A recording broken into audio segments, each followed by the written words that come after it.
और आपने जो अभी क्लास में ये पूछा कि ये एक्सियल वेक्टर्स क्या होते हैं, तो एक फिनोमेना होती है जिसका नाम है सर्कुलर मोशन, और आपको अपने तीसरे या चौथे चैप्टर में इसको पढ़ना पड़ेगा। और एक फिनोमेना होती है जिसका नाम है रोटेशन। तो जो रोटेशन होता है वो अपनी जगह पर ही होता है, जगह नहीं बदलती है। सीलिंग फैन क्या कर रहा है, अपनी जगह पर ही है और वहीं पर क्या कर रहा है, रोटेट कर रहा है। सर्कुलर मोशन में जगह बदलती है, ठीक है ना, सर्कुलर मोशन में जगह बदलती है और रोटेशन में जगह नहीं बदलती है। स्टैंड पर अगर खड़ी कर देते हो साइकिल और फिर पहिया घुमाओगे तो कैसा हो गया, रोटेशन। और जब वो साइकिल सड़क पर चल रही है तो फिर वो रोटेशन का एग्जाम्पल नहीं है। उसको क्या कहते हैं, उसको रोटेशन प्लस ट्रांसलेटरी दोनों कहते हैं। फिलहाल ये उस पर नहीं जाते, आप सिंपल वे में ऐसा समझ लो कि सर्कुलर मोशन में जगह बदलती है, रोटेशन में जगह नहीं बदलती है। तो जब हम रोटेशन पढ़ते हैं तो रोटेशन है तो मोशन, रोटेशन में जगह नहीं बदलती लेकिन रोटेशन है क्या, मोशन है। तो रोटेशन एक मोशन है, और जब मोशन होता है तो वहाँ पर डिस्प्लेसमेंट आता है। रोटेशन की कहानी में जो डिस्प्लेसमेंट आता है उसका नाम है एंगुलर। रोटेशन की कहानी में जो वेलोसिटी आती है उसका नाम है एंगुलर। रोटेशन मोशन के केस में जो एक्सेलरेशन आता है उसका नाम है एंगुलर। और ऐसे ही आप जो अपनी स्टडी को और आगे बढ़ाओगे तो ये भी पता चलेगा कि रोटेशन कराने वाले का नाम क्या है, टॉर्क। टॉर्क यानी कि मोमेंट ऑफ फोर्स। अगर आप मोमेंट ऑफ फोर्स लगाएंगे तभी रोटेशन होगा, अदरवाइज रोटेशन नहीं होगा। तो एक और एग्जांपल है यहाँ पर मोमेंट ऑफ फोर्स, जिसको कि शॉर्ट में टॉर्क कहते हैं। इन शॉर्ट रोटेशन की कहानी में जितनी भी वेक्टर फिजिकल क्वांटिटीज होती हैं वो सारी की सारी क्या कहलाती हैं, एक्सियल वेक्टर्स। और जितने भी ये नाम हमने लिखे हुए हैं, एंगुलर डिस्प्लेसमेंट एक्सियल वेक्टर है, एंगुलर वेलोसिटी एक्सियल वेक्टर है, एंगुलर एक्सेलरेशन एक्सियल वेक्टर है, और टॉर्क भी आपका क्या एक्सियल वेक्टर है। अगर हमें किसी को बताना हो या कहीं पर इस बारे में डिस्कशन करना हो ये एक्सियल वेक्टर्स हैं क्या, ये उस दुनिया के वेक्टर्स हैं जिसका नाम क्या है, रोटेशन। रोटेशन एक मोशन है और मोशन में डिस्प्लेसमेंट का होना, वेलोसिटी का होना, एक्सेलरेशन का होना और फोर्स का होना कोई नई बात नहीं है। लेकिन रोटेशन के केस में जो फोर्स होता है उसको टॉर्क कहा जाता है, और जो एक्सेलरेशन होता है उसको एंगुलर कहा जाता है। वेलोसिटी जो होती है वो एंगुलर कहलाती है, और डिस्प्लेसमेंट जो होता है वो भी एंगुलर कहलाता है। ये सारे के सारे क्या हैं, एक्सियल वेक्टर्स। क्योंकि जब रोटेशन होता है तो किसी एक्सिस के अबाउट होता है। अगर आपने नोटिस किया हो कि जो फैन है ना वो एक रॉड के अबाउट रोटेट कर रहा है। कभी कभी वो जो एक्सिस है वो हमें दिखती है और कभी कभी वो एक्सिस नहीं दिखती है। अर्थ भी अपनी एक्सिस पर रोटेट कर रही है लेकिन हमें उसकी एक्सिस दिखती नहीं है। जो मैन मेड रोटेशंस हैं उनमें आपको ये एक्सिस दिखेगी। फैन आपने बनाया है तो जब वो चीज़ घूमती है तो क्या दिखता है, एक्सिस दिखता है। स्टैंड पर जब आप साइकिल खड़ी करके पहिया घुमाओगे तो एक रॉड जिसके अबाउट क्या करता है, रोटेट, एक्सेल कहते हैं उसको। तो ये ऐसी आप समझ लीजिए कि लाइन होती है, एक ऐसा आपका जो है, कभी कभी वो लाइन रियल होती है, कभी कभी वो इमेजिनरी होती है, जिसके अबाउट वो चीज़ क्या करती है, रोटेट करती है। तो ये सारे के सारे वेक्टर उसी एक्सिस के अलाउंड होते हैं। वो जो लाइन है ना जिसके अबाउट चीज़ रोटेट कर रही है उसको क्या कहते हैं, रोटेशनल एक्सिस। तो ये सारे के सारे वेक्टर डायरेक्शन में किसके अलाउंड होते हैं, उसी के अलाउंड होते हैं, जिसका नाम है rotational axis, and that is why they all are called the axial vectors. अब एक क्वेश्चन है आपके बोर्ड पर मजेदार, कि give an example of physical quantity which has neither unit nor direction. ना तो उसके पास यूनिट हो और ना ही डायरेक्शन हो, लेकिन वो फिजिकल क्वांटिटी हो,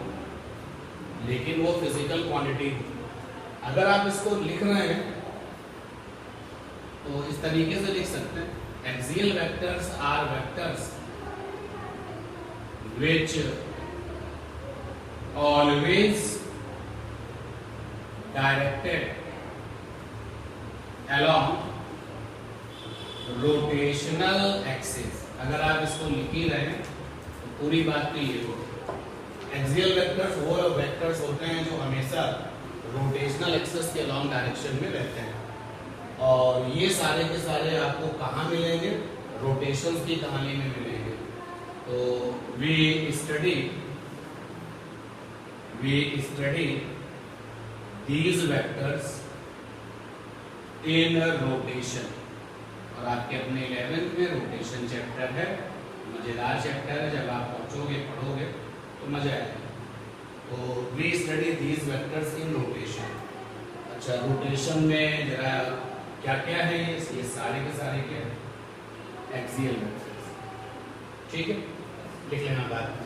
आते हैं इस क्वेश्चन पर। Give an example of the physical quantity which has neither unit nor direction. ना तो यूनिट है और ना ही डायरेक्शन है, लेकिन बावजूद इसके वो क्या है, फिजिकल क्वांटिटी। लगाओ दिमाग। अच्छा, दिमाग लगाओ तो कुछ इस तरीके की चीजें सामने ले आना जो कुछ जानी पहचानी हो।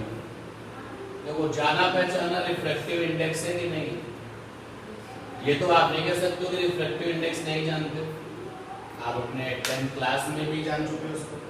तो रिफ्रैक्टिव इंडेक्स ग्लास का कितना होता है, 3/2, 1.5।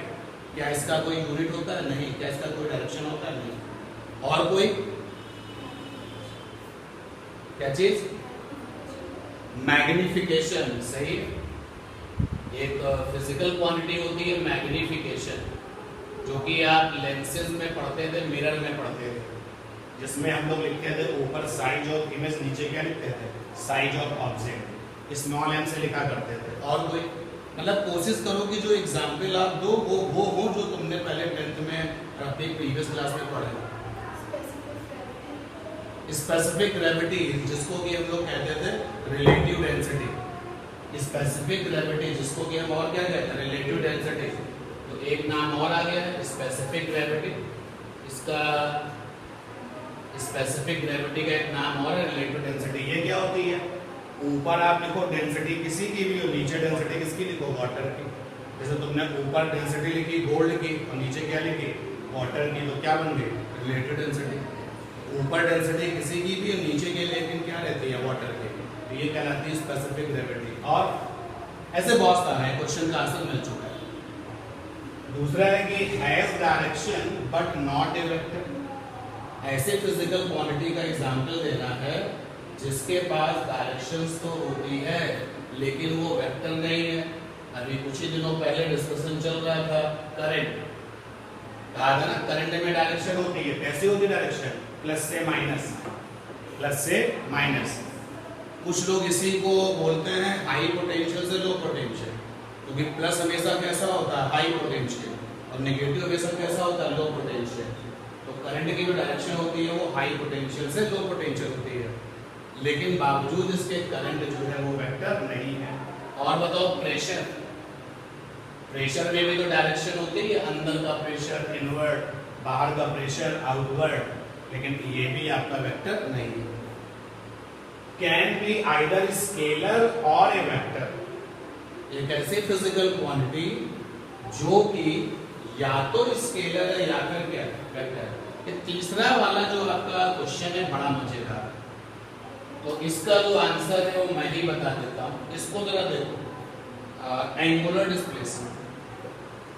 ये जो एंगुलर डिस्प्लेसमेंट है, ये जो आपका एंगुलर डिस्प्लेसमेंट है, अगर ये इंस्टेंटेनियस निकाला गया, अब आप पूछोगे ये इंस्टेंटेनियस क्या होता है, तुरंत जब हम फटाफट मेजरमेंट करते हैं तो वो क्या कहलाता है, इंस्टेंटेनियस। फॉर एग्जाम्पल, आप जो है कार में बैठे लखनऊ के लिए निकले, जैसे ही आप चले तुरंत आपने पूछा सर स्पीड क्या है, उसके बाद अभी कुछ ही सेकंड हुआ था फिर से तुमने पूछा स्पीड क्या है, तो तुम क्या कर रहे हो, बहुत फटाफट स्पीड हमसे पूछ रहे हो। यानी कि आप जो क्वेश्चन कर रहे हो उसमें जो टाइम का जो गैप है वो कैसा है, छोटा है। जब हम किसी कैलकुलेशन को करते हैं और टाइम का गैप बहुत छोटा होता है तो उसको बोला जाता है इंस्टेंटेनियस। अब उसी कार में जो है कोई और बैठा था, वो यहाँ से चला, उसने सीधे 1 घंटे बाद पूछा कि बताओ कार की स्पीड क्या है। देखो उसने 1 घंटे यानी कि 1 घंटे मीन्स 3600 सेकेंड, 3600 सेकेंड बाद उसने पूछा और तुम हर आधे सेकेंड में पूछ रहे हो। तो तुम्हारा जो विजन है वो कौन सा, इंस्टेंटेनियस वाला, और जो दूसरे वाले का जो विजन है वो कौन सा, एवरेज वाला। तो एंगुलर डिस्प्लेसमेंट भी 2 तरीके का होता है, एक होता है कौन सा, इंस्टेंटेनियस वाला, और एक कौन सा होता है, एवरेज वाला।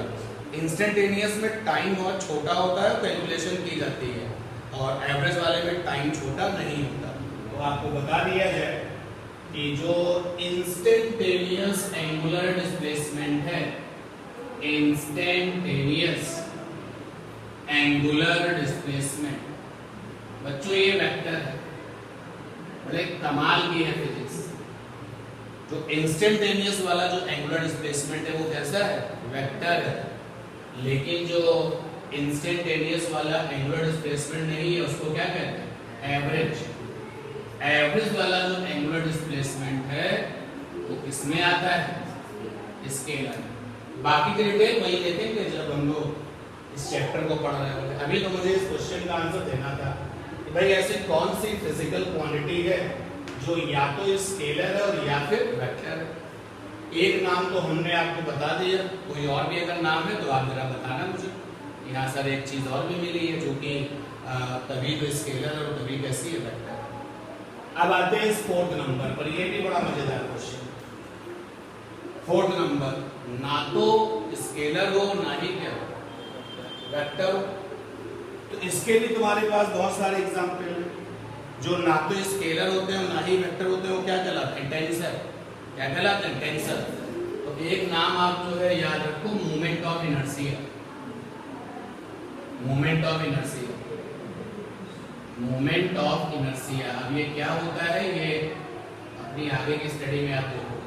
मोमेंट ऑफ इनर्शिया एक ऐसी फिजिकल क्वांटिटी है जिसको ना तो वेक्टर में काउंट किया जाता है और ना ही स्केलर में। ये प्योर टेंसर में आती है। टेंसर हमने आपको बताया था, प्रेशर भी क्या है, टेंसर है, लेकिन प्रेशर स्केलर में भी काउंट होती है। तो हम एक ऐसा एग्जांपल चाहते हैं जो पूरी तरीके से 100% क्या हो, टेंसर। आपका जो ये मोमेंट ऑफ इनर्शिया ये क्वांटिटी होती है और ये भी कहाँ से कनेक्टेड है, रोटेशन की दुनिया से ही कनेक्टेड है। तो लीजिए 4 क्वेश्चन थे इस क्वेश्चन में, सभी के आंसर हो। और सबसे बढ़िया चीज इस पूरे डिस्कशन से क्या निकल के आई, ये और ये। अच्छा, तीसरे वाले क्वेश्चन का जो आंसर हमने दिया है, इसके अलावा भी क्या कोई और भी फिजिकल क्वांटिटी है ऐसी जो कि कभी स्केलर और कभी वेक्टर है? जरूर इस बारे में सोचिए और कुछ रिजल्ट्स मिलता तो बताइए, नोट करिए।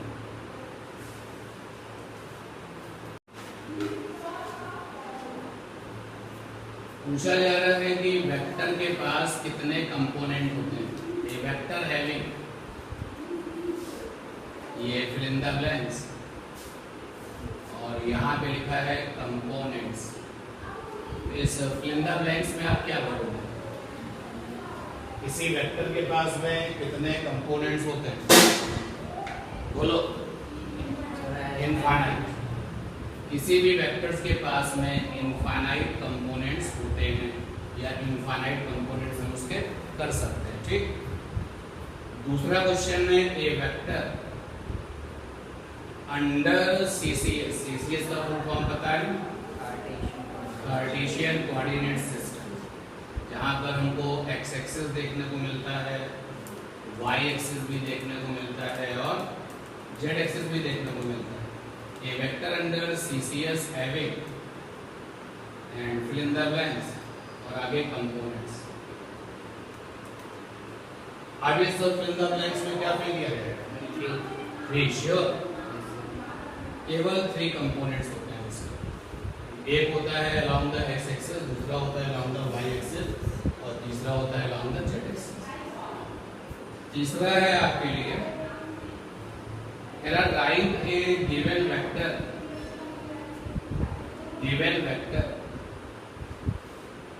write a given vector into its component। इस क्वेश्चन का आंसर देना। कह रहा है कि एक वेक्टर को लिखो तो देखने पर मुझे उसके कंपोनेंट्स भी दिखे। जब मैं उस लिखा हुआ रिजल्ट देखूं तो मुझे उस वेक्टर के क्या दिखाई दे, कंपोनेंट्स। क्या आंसर होगा? आंसर होगा वेक्टर बराबर एक्स कंपोनेंट वेक्टर का I cap plus Y component vector का J cap plus Z component vector का के। और अगर आपके मन में वेक्टर ए है तो आपको जिस तरीके से फील करोगे इस बात को, वेक्टर ए बराबर के एक्स आई कैप प्लस के वाई जे कैप प्लस के जेड। आई कैप के साथ जो चीज होता है वो एक्स कंपोनेंट वैल्यू होती है और जे कैप के साथ जो होता है वो वाई कंपोनेंट वैल्यू होती है और जो के कैप के साथ होता है वो जेड कंपोनेंट वैल्यू होती है। ठीक, तीसरे के बाद fourth number, right magnitude of given vector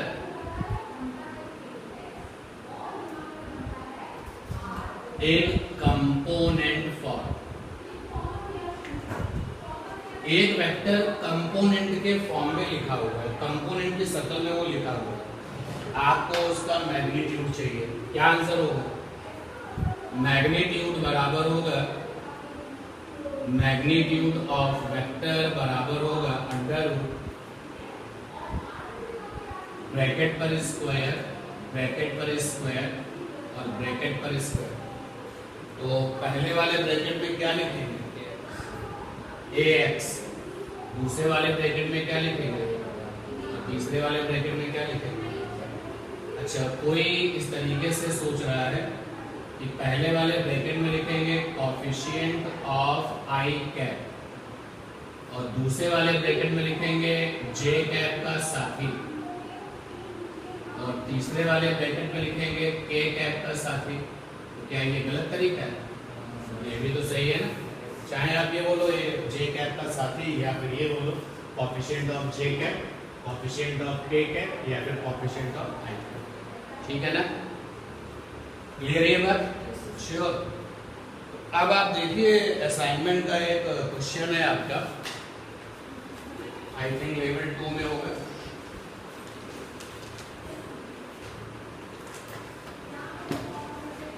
हाँ, लेवल 2 का पहला क्वेश्चन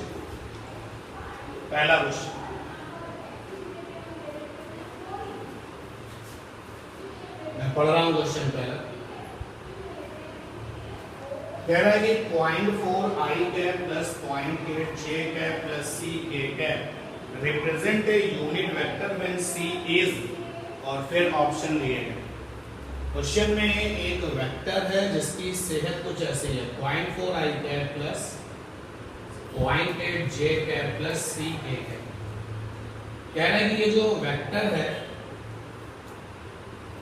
ये यूनिट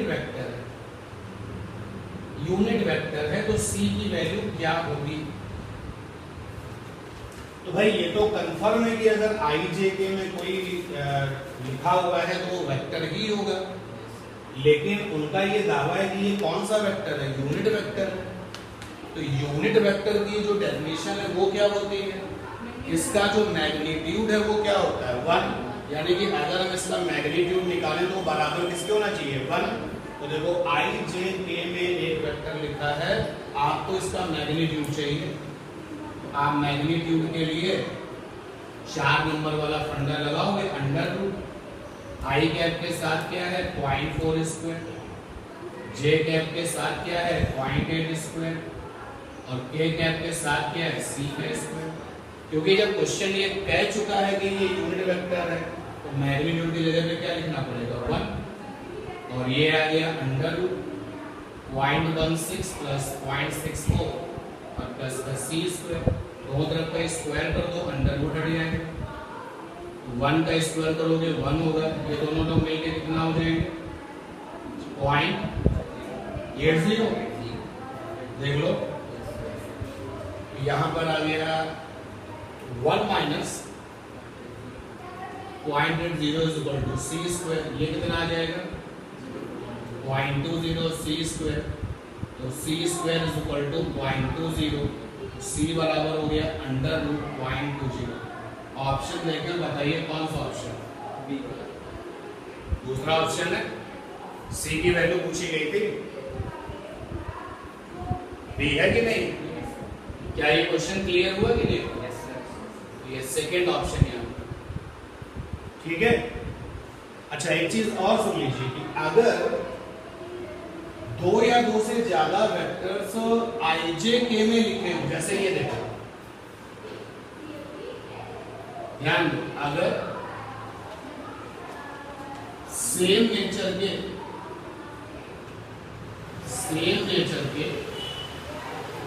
2 या 2 से ज्यादा वेक्टर्स गिवन हो, तो उनका टोटल बराबर, टोटल माने रिजल्टेंट, उनका टोटल यानी रिजल्टेंट बराबर सिंपल समेशन ऑफ ऑल,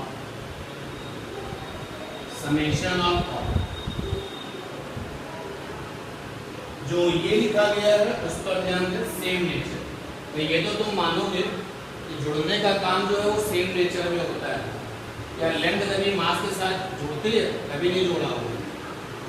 रुपए के साथ जोड़े जाते हैं, पैसे के साथ जोड़े जाते हैं, सेकंड के साथ जुड़ता है, मिनट के साथ जुड़ता है।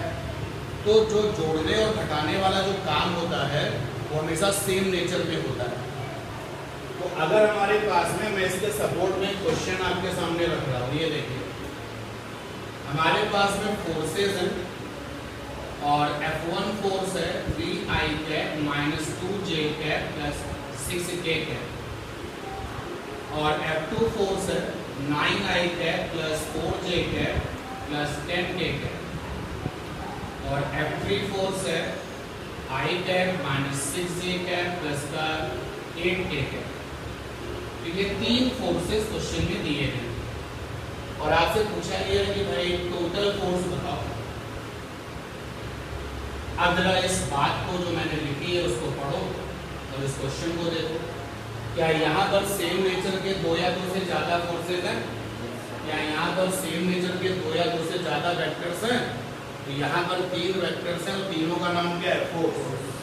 और इनका हमें टोटल चाहिए। तो वो ये कहते हैं कि जब आपको आईजे के में 2 या 2 से ज्यादा वेक्टर्स दें, अगर सेम नेचर के 2 या 2 से ज्यादा वेक्टर्स गिवन इन आईजे के फॉर्म, अब जो मैंने ये ब्लैक पेन से लिखा समझना शुरू कर दीजिए।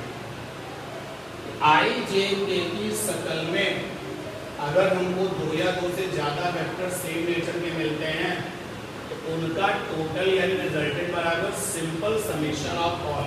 मतलब यहाँ पर हम टोटल फोर्स कैसे निकालेंगे? टोटल फोर्स बराबर पहला वाला फोर्स प्लस दूसरा वाला फोर्स प्लस तीसरा वाला फोर्स। और ये काम बहुत सिंपल तरीके से आप कर रहे होंगे। जैसे अगर हम आपको टोटल हम आपको 3 मासेस देते हैं, 10 kilogram, 5 kilogram, 7 kilogram, total mass के लिए तीनों को जोड़ देते हैं। ये सिंपल समेशन है, सिंपली यहाँ पर। अब यहाँ पर F is equal to F1 की वैल्यू है 3i 2j 6k, F2 की वैल्यू है 9i 4j और 10k, और F3 की वैल्यू है i 6j और 8k। और उसके बाद क्या होगा? i एक साथ सभी i वाले लोगों को जब आप सॉल्व करोगे तो कितना मिलेगा? 13i के। और सभी j वालों को जब आप सॉल्व करोगे कितना मिलेगा? 4j के। और सभी k वालों को एक साथ जब सॉल्व करोगे तो कितना मिलेगा? 24k। क्लियर ये बात? तो आपको कोई फिर हार्ड एंड फास्ट रूल नहीं लगाना, सिंपल समेशन करिए। शर्त लेकिन सुन लीजिए, ये तभी आप फंडा लगाओगे जब आपको 2 या 2 से ज्यादा सेम नेचर वाले वेक्टर्स किस लुक में होने चाहिए? आईजे के।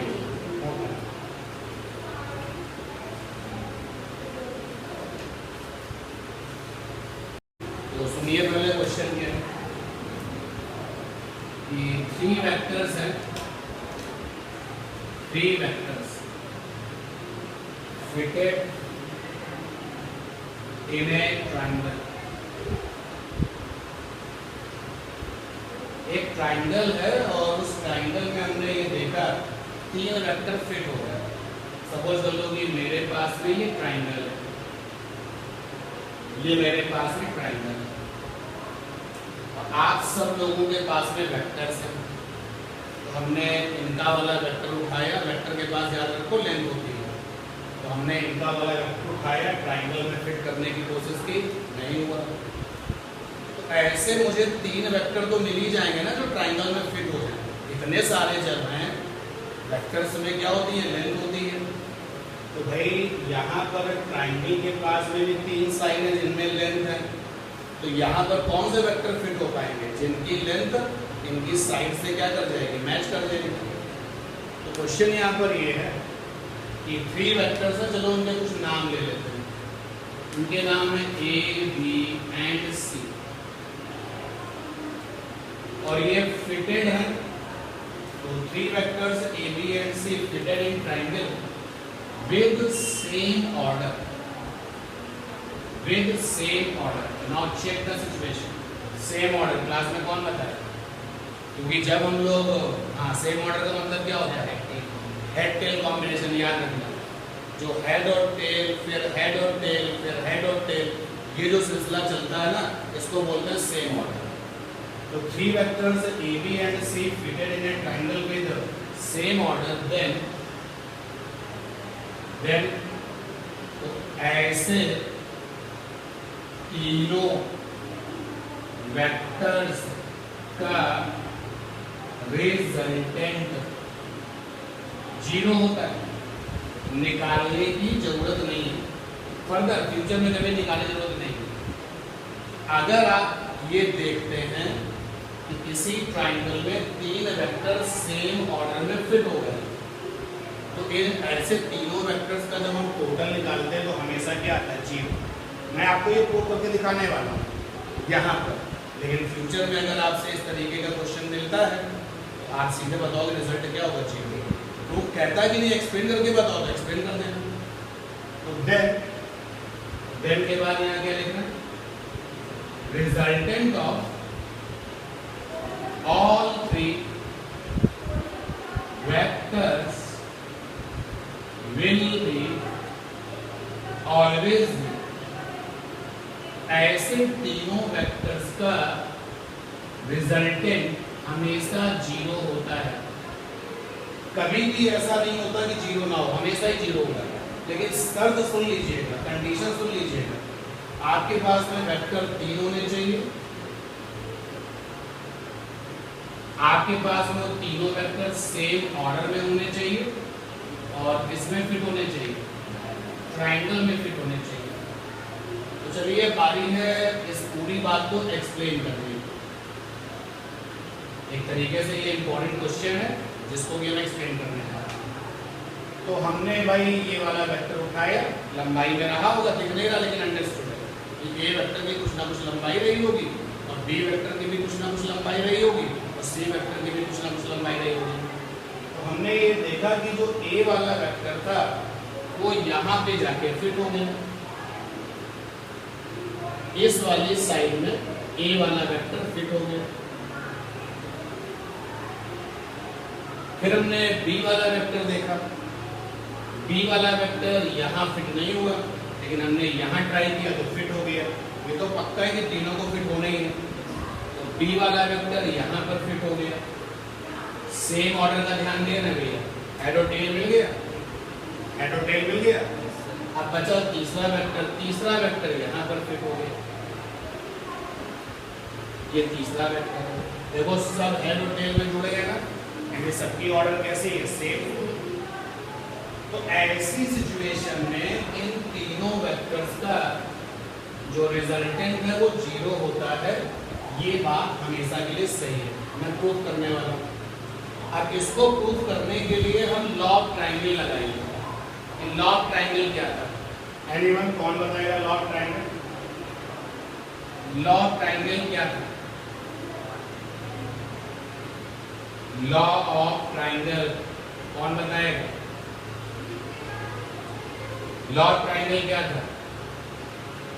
जब किसी ट्राइंगल में दो वेक्टर्स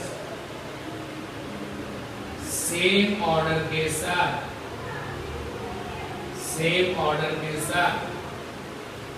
कनेक्ट होते हैं तो आगे जैसे ये दो वेक्टर हैं और ये सेम ऑर्डर में कनेक्ट हो गए तो इनिशियल से फाइनल तक जो वेक्टर बनता है that is resultant of both vectors. Revise करो भाई, देखो समझो, ये वेक्टर है इसका नाम P है और ये वेक्टर है इसका नाम Q है। वो लोग किसमें जुड़े हुए? सेम ऑर्डर में। तो यानी यहां तक की बात हम आपको कहां तक हमने इस डायग्राम से आपको बता दिया, यहां तक जब किसी ट्राइंगल में दो वेक्टर्स सेम ऑर्डर के साथ कनेक्ट होते हैं तो अब देखिए शुरू तुमने किया था यहां से और खत्म तुमने क्या किया यहाँ पर। तो इनिशियल से फाइनल तक, ये इनिशियल है, इनिशियल से फाइनल तक जो वेक्टर बनता है वो वेक्टर इन दोनों का क्या कहलाता है? रिजल्ट है। और इसका मतलब हो गया R बराबर क्या होगा? P plus Q। ये है लॉ ऑफ ट्रायंगल, ठीक है ना? याद आया? लॉ ऑफ ट्रायंगल याद आ गया? अब जरा लॉ ऑफ ट्रायंगल यहाँ ढूंढते हैं। इसके लिए हम इस ट्रायंगल को नाम दे देते हैं। इस ट्रायंगल के इस वाले वर्टेक्स का नाम है M और इस वाले वर्टेक्स का नाम है N और इस वाले वर्टेक्स का नाम है K। तो ध्यान देना, मैं कोई भी दो वेक्टर सोच ले रहा हूँ, ये और ये जो भी तुम्हें पसंद हो, मैं इनको सोच रहा हूँ। मुझे भी C वाला वेक्टर नहीं दिखाई दे रहा। थोड़ी देर के लिए मान लीजिए कि मुझे C वाला वेक्टर दिखाई नहीं दे रहा। अगर मुझे C वाला वेक्टर नहीं दिखाई दे रहा है, अगर मुझे C वाला वेक्टर नहीं दिखाई दे रहा है तो जरा लॉ ऑफ ट्रायंगल लगाओ। यहाँ से यहाँ तक एक वेक्टर है, बोलो, फिर ये एक वेक्टर और है, तो यानी कि B वाला वेक्टर और A वाला वेक्टर। थोड़ी देर के लिए सोचो, C नहीं है, C को पिक्चर से गायब कर दो। तो इनिशियल से फाइनल तक जो वेक्टर बनेगा वो कौन बनेगा? रिजल्टेंट। यानी जो रिजल्टेंट होगा वो क्या होगा? M से K। बोलो, अभी भी समझ में नहीं आया तो C को गायब कर दो। जो वेक्टर C है उसको थोड़ी देर के लिए हटा दो, अपने दिमाग में मिस कर दो। तो अगर वेक्टर C गायब हो जाएगा, एक वेक्टर ये दिख रहा है जिसका नाम B है, M है, तो दूसरा वेक्टर ये है, इसका नाम A है, N K है। तो लॉ ऑफ ट्रायंगल के अकॉर्डिंग चलो, इनिशियल से फाइनल तक जो वेक्टर आएगा कौन आएगा? MK ही तो आएगा। वो जो MK होगा वो इन दोनों का क्या होगा? रिजल्टेंट। वही हमने लिखा कि MK बराबर होगा B प्लस A। अब आप देखोगे ये जो MK, मुझे तलाश है MK की, मुझे तलाश किसकी है? MK की। तो क्या MK की जगह पर -C होगा? बोलो भाई, जो C है और जो MK है वो कैसे हैं? डायरेक्शन में अपोजिट है ना, वैल्यू में तो सेम है, नेगेटिव वेक्टर। भाई आप देखो ना, C वेक्टर ये है और MK वाला वेक्टर C वेक्टर का जस्ट क्या है? उल्टा ही तो है। यानी MK की जगह पे क्या लिख सकते हैं? -C। यहाँ लिख दिया -C। क्या निकल के आया? -C बराबर B प्लस A। C को उस तरफ ले जाओ, यहाँ आ गया 0, B plus A plus C। थोड़ा सा अच्छे से लिख लो इसको, vector A plus vector B plus vector C बराबर 0। इन तीनों वेक्टर का जो टोटल है वो किसके बराबर है? और यही तो हम लोग लिख रहे हैं कि इस सिचुएशन में ऐसे तीनों वेक्टर्स का टोटल क्या होता है? 0 होता है। हो गया प्रूफ? क्लियर हुआ कि नहीं हुआ? क्या यूज किया? Log triangle. नोट कर लीजिए। अगला क्वेश्चन देखिए, उसी तरीके का है, थोड़ा सा चेंज है कि right condition when 3 given vectors form A triangle. वो कौन सी शर्त है जिसको फॉलो करने से ये कंफर्म हो जाए कि जो 3 गिवन वेक्टर्स हैं वो ट्रायंगल बनाएंगे? अगर आप देखो लॉ ऑफ ट्रायंगल देखो, अगर आप लॉ ऑफ ट्रायंगल देखो तो आपको ये पता है कि लॉ ऑफ ट्रायंगल में 2 वेक्टर्स होते हैं जो हेड और टेल कॉम्बिनेशन करते हैं, और फिर इनिशियल से फाइनल तक का जो वेक्टर बनता है वो इन दोनों का क्या होता है? रिजल्ट है। मान लेते हैं इस वाले वेक्टर का नाम है P और इस वाले वेक्टर का नाम है Q और ये वाला वेक्टर क्या है? R। मतलब लॉ ऑफ ट्रायंगल में 3 वेक्टर ट्रायंगल बनाते हैं कि नहीं बनाते? और सामने ये तुमको ट्रायंगल दिख रहा है, इसमें कितने वेक्टर? 3। और ये लोग क्या बना रहे हैं? ट्रायंगल। तो शर्त क्या होती है? R बराबर क्या है? P plus Q। मतलब अगर इन्हीं 2 वेक्टर को जोड़ने से उसकी वैल्यू तीसरे के बराबर आ जाए तो 100% वो क्या बना है? आप समझो लॉ ऑफ ट्रायंगल क्या था? लॉ ऑफ ट्रायंगल ये कहता है अगर आपके पास में 2 वेक्टर सेम ऑर्डर में है, आपने कहा एक वेक्टर मेरे पास सर ये है और दूसरा वेक्टर ये, हमने कहा इस वाले वेक्टर को L नाम दे देते हैं, इसको M नाम दे देते हैं। तो इनिशियल से फाइनल तक जो वेक्टर होगा वो इन दोनों का रिजल्टेंट होगा। आप लिखोगे R बराबर L प्लस M। अब जब ये पूरा लॉ ऑफ ट्रायंगल लग गया तो देखो यहाँ कितने लोग हैं? 3 वेक्टर्स हैं और ये क्या बना रहे हैं? ट्रायंगल बना रहे हैं। और क्या दिख रहा है? 2 लोगों का समेशन बराबर क्या है? तीसरा। यही शर्त हो गई। यानी इस क्वेश्चन का आंसर क्या हो गया? 3 जो वेक्टर आपको दिए जा रहे हैं उनमें से किन्हीं 2 वेक्टर का समेशन चेक करना पड़ेगा, किन 2 का समेशन तीसरे के बराबर है, ये देख करके चेक करना पड़ेगा। अगर 2 वेक्टर का समेशन तीसरे के बराबर आ गया तो हाँ वो ट्रायंगल बनाएंगे, और नहीं आया तो वो ट्रायंगल नहीं बनाएंगे। क्या आंसर लिखे भाई? अगर सम ऑफ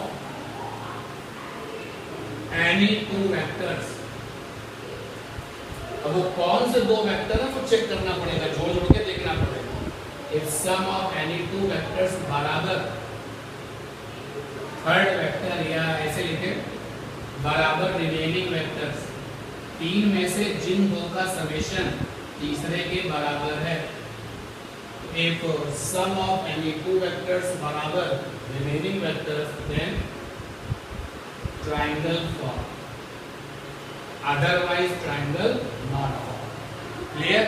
वो क्वेश्चन अगर मैं आपको फिर से ओरली बताता हूँ, आपको एक वेक्टर दिया गया 5i cap plus 4j cap plus 6k cap, आपने सुना। फिर दूसरा वेक्टर दिया गया 9i cap minus 3j cap plus 12k cap. फिर तीसरा वेक्टर दिया गया 12i cap minus 8j cap plus 4k cap. ये 3 वेक्टर आपको दिए गए। कहा गया कि क्या ये मिलके ट्रायंगल बनाएंगे? तुमने इनके नाम डाल दिए कि पहले वेक्टर का नाम A है, दूसरे का B है, तीसरे का C है। किन्हीं 2 को जोड़ने से वो देखना पड़ेगा कौन कौन जुड़ करके तीसरे के बराबर है, तो चेक कर लिया। अगर आपको ये सिचुएशन मिलती है तो 100% वो ट्रायंगल बनाएंगे, अगर ये सिचुएशन नहीं मिलती तो ट्रायंगल।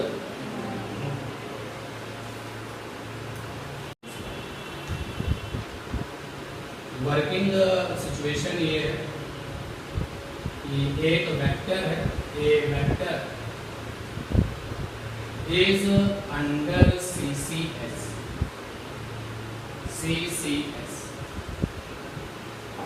इसको प्रैक्टिकल वे में तो बहुत आसानी से समझा जा सकता है, लेकिन जब हम यहाँ पर पेपर में इसका डायग्राम बनाएंगे उतना क्लियरली बनता नहीं। तो देखो प्रैक्टिकल वे में देखो, ये x एक्सिस है और ये y एक्सिस है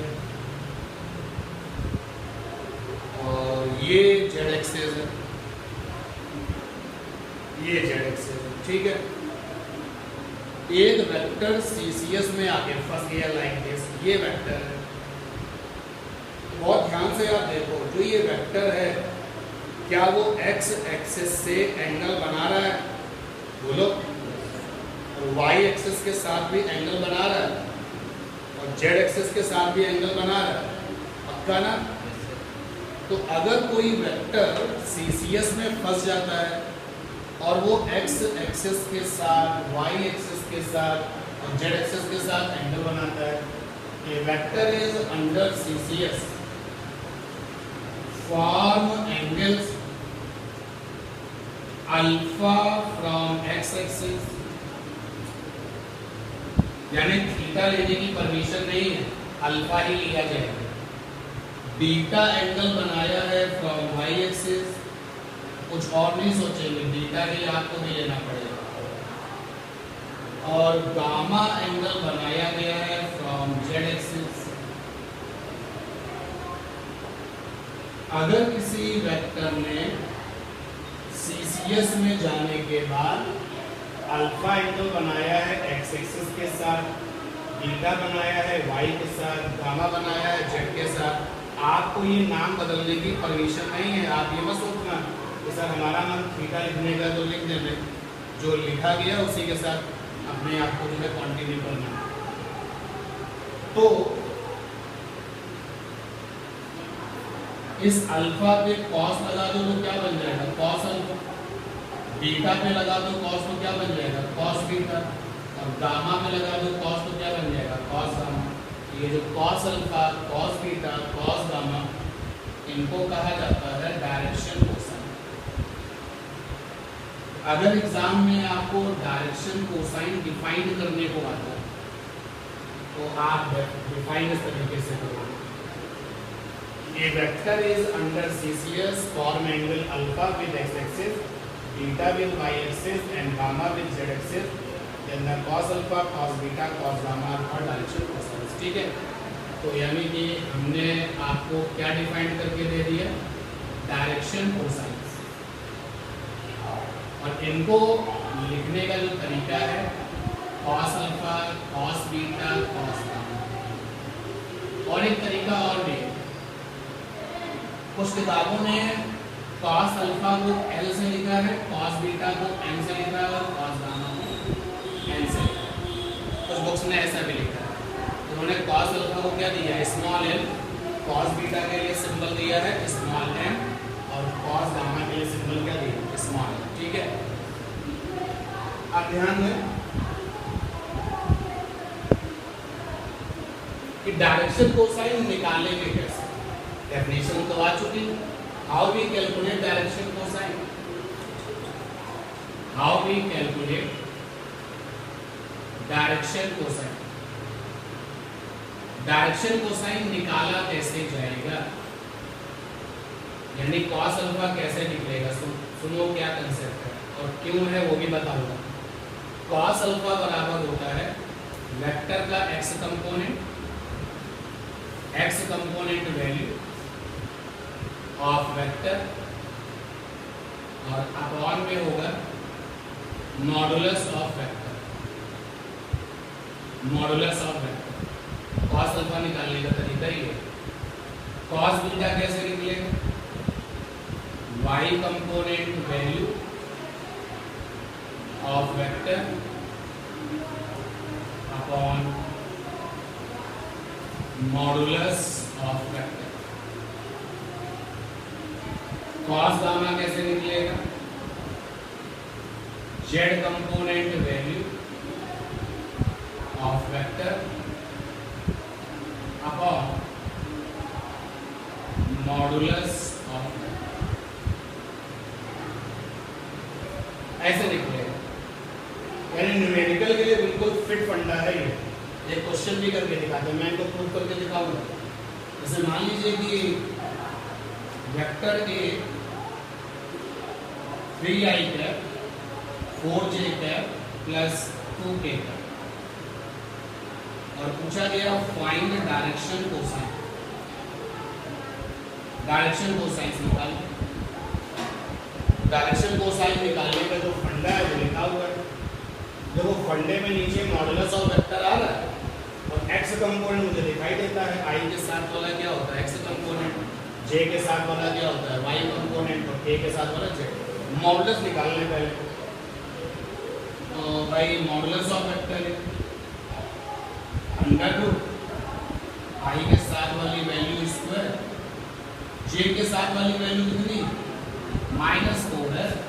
4 मत देना, अरे जे को छोड़ के क्या बचा नेगेटिव 4 ही तो बचा ना, और के साथ क्या है 2। ये आ गया mod of it is equal to 3 3 9 -4 का स्क्वायर 16 और 2 का स्क्वायर 4 29। अब देखो cos अल्फा बराबर x कंपोनेंट 3 है मॉडुलस 29, cos बीटा बराबर y कंपोनेंट -4 है, 4 नहीं है -4 है भाई। j के साथ वाला जो है वो क्या कहलाता है y कंपोनेंट। आप खुद बताओ j के साथ 4 है कि -4 -4 और नीचे 20 है और cos गामा बराबर क्या हो गया 2/√। डायरेक्शन कोसाइन निकालते कैसे हैं तो ये प्रोसेस है, और डायरेक्शन कोसाइन होता है वो ये। अब मैं आपको ये जो फंडा है ये निकाल के दिखाता हूँ, नोट नहीं करेंगे आप, केवल मैं आपके लिए सेटिस्फेक्शन के लिए आपको मैं ये फार्मूला निकाल के दिखाता हूँ।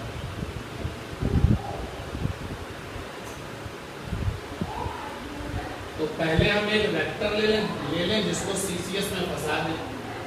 तो लीजिए भैया ये एक्स एक्सिस है, ये वाई एक्सिस है, और जेड एक्सिस के बारे में हम सोचा करते थे, जेड एक्सिस के बारे में एक्शन नहीं दिखाते, जेड एक्सिस के बारे में सोच लेंगे।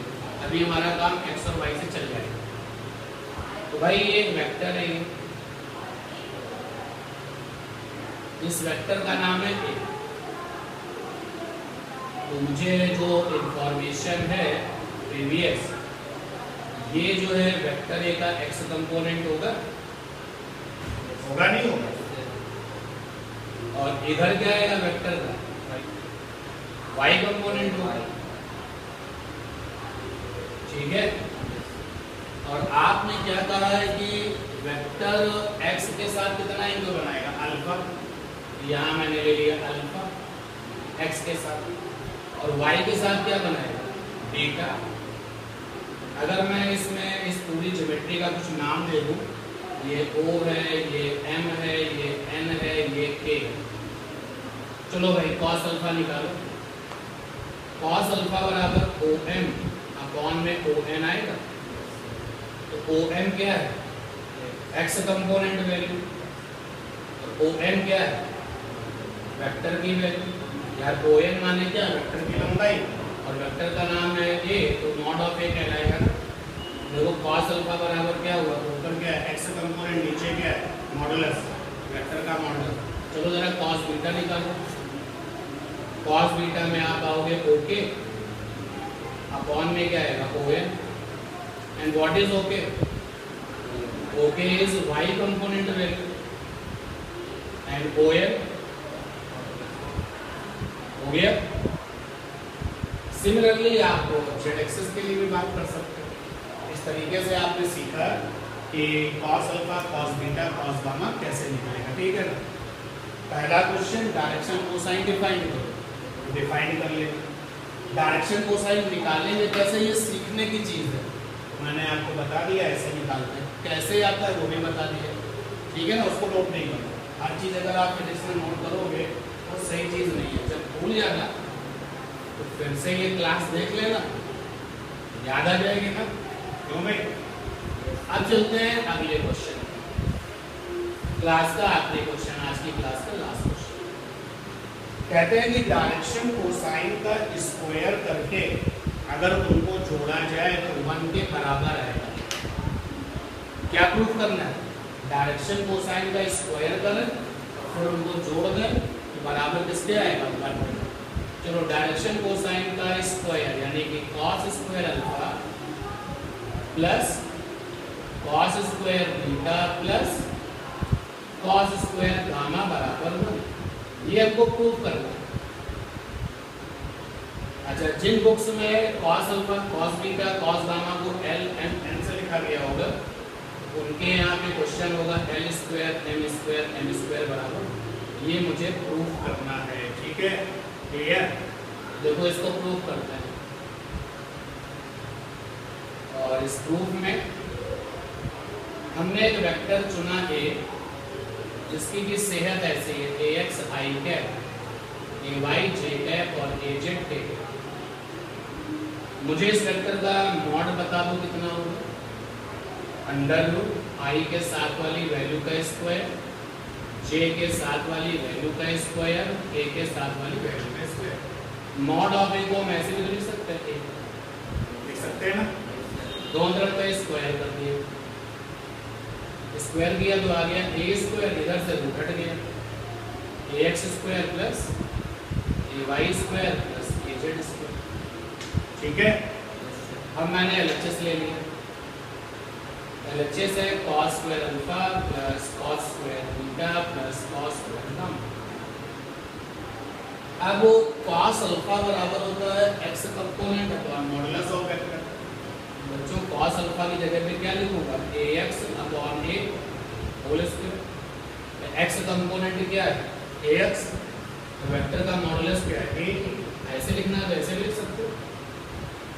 और cos बीटा पे आओगे तो क्या लिखोगे ए वाई अपॉन ए, और cos गामा पर आओगे तो क्या लिखोगे ए जेड अपॉन ए होल स्क्वायर। इधर आ जाएगा ए एक्स स्क्वायर अपॉन ए स्क्वायर, ए वाई स्क्वायर अपॉन ए स्क्वायर और ए जेड स्क्वायर अपॉन ए स्क्वायर।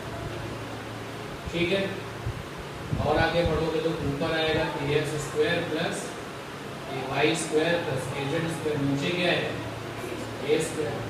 और ये जरा देखो इक्वेशन में, अगर आप इक्वेशन 1 को यहाँ यूज कर लो, ऊपर भी हो गया ए स्क्वायर, नीचे भी क्या हो बराबर कितना हो गया। All about the direction cosine complete हुआ। अच्छा, इसी क्वेश्चन को इस तरीके से भी पूछ सकते हैं आपसे। ये देखिए, prove that sin square alpha plus sin square beta plus sin square gamma बराबर 2। याद रखो cos alpha cos beta cos gamma को एक नया नाम मिला है डायरेक्शन कोसाइन, लेकिन sin alpha sin beta sin gamma का कोई इस तरीके का नाम नहीं है। प्रूफ करना है, इसको कैसे प्रूफ करेंगे, यहां से प्रूफ करेंगे। वी नो दैट, आप ये जानते हो cos square alpha plus cos square beta plus cos square gamma बराबर 1, ये जानते हो। cos स्क्वायर को sin में बदलो तो कैसे बदलेंगे, cos square theta plus sin square theta बराबर क्या है 1, तो cos स्क्वायर थीटा क्या हो जाएगा 1 माइनस sin स्क्वायर थीटा। यहाँ पे आ जाएगा 1 माइनस sin स्क्वायर अल्फा, ये आ जाएगा 1 माइनस sin स्क्वायर बीटा, ये आ जाएगा 1 माइनस sin स्क्वायर गामा बराबर 1। देखो ये 1 मिलके 3 हो गए, और नेगेटिव का sin square alpha sin square beta sin square gamma बराबर 1। नेगेटिव वालों को उस तरफ शिफ्ट कर दो, 1 को इधर ले जाओ, ये आ जाएगा 3 माइनस 1 बराबर sin square alpha sin square beta sin square gamma. ये क्या हो गया 2 हो गया प्रूफ।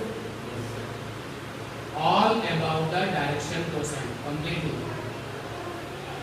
अच्छा, सोच के बताओ कि इस पूरे आर्टिकल में न्यूमेरिकल कहां से मिलेंगे। ये कैसा क्वेश्चन है थ्योरी का, ये कैसा क्वेश्चन है डेरिवेशन मांगेंगे तो प्रूफ ही तो मांगेंगे, और ये भी कैसा क्वेश्चन है डेरिवेशन प्रूफ करने वाला। तो न्यूमेरिकल तो केवल इसमें आएंगे ना। नोट कर लीजिए कैसे चलना है, बता दो। सबसे पहले आप ये नोट कर लीजिए,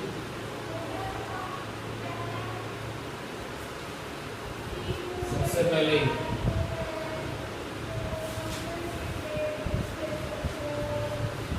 उसके बाद में सेकंड नंबर पर ये ऑर्डर में लिख दे रहा हूँ, सेकंड नंबर पे इसको नोट कर लीजिए। थर्ड नंबर पर ये बड़ी फेमस प्रॉब्लम है, इसको नोट कर लीजिए। और अगर थर्ड है तो फोर्थ अपने आप हो जाएगा।